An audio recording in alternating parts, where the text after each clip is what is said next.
Frills దగ్గర లోపల loading పద్ధతిలో ఎలా స్టిచ్ చేయాలో చూడండి. ఇలాగా లైనింగ్ అనేది బాడీ కరెక్ట్‌గా సరిపోయిందా లేదా నడుము దగ్గర చెక్ చేసుకున్న తర్వాత ఫ్రిల్స్ పెట్టుకొని మెయిన్ క్లాత్ కూడా ఇలా చెక్ చేసుకోండి.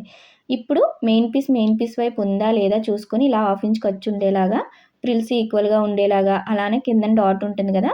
ఆ డాట్ కూడా మనం చంక వైపుకు ఉండేలాగా ఇలా చూసుకుంటూ పైనుంచి హాఫ్ ఇంచ్ ఖర్చు వచ్చేలాగా ఈక్వల్‌గా చూసుకుంటూ స్టిచ్ వేసేసుకోండి చివరి వరకు.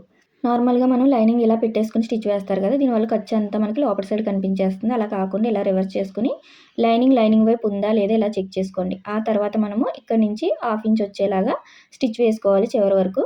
మీరు క్లాత్ అనేది లైనింగ్ అనేది ఫ్రిల్స్ పెట్టుకున్నా కూడా సేమ్ ఇదే విధంగా పెట్టుకోండి పైన. మీకు ఫ్రిల్స్ పెట్టారు అంటే నడుము దగ్గర ఎత్తుగా వచ్చేస్తుందండి ఇలాంటి ఫ్రాక్స్‌కి. అలాంటప్పుడు మనం ఇలా అంబ్రెల్లా కట్ చేసుకున్నామంటే లైనింగ్ చాలా బావుంటుంది. ఇలా చివరి వరకు కుట్టేసుకోండి. చూసారా లోపల లోడింగ్ పద్ధతిలో రెడీ అయిపోయింది. బయట కూడా ఇంత నీట్‌గా ఉంటుంది.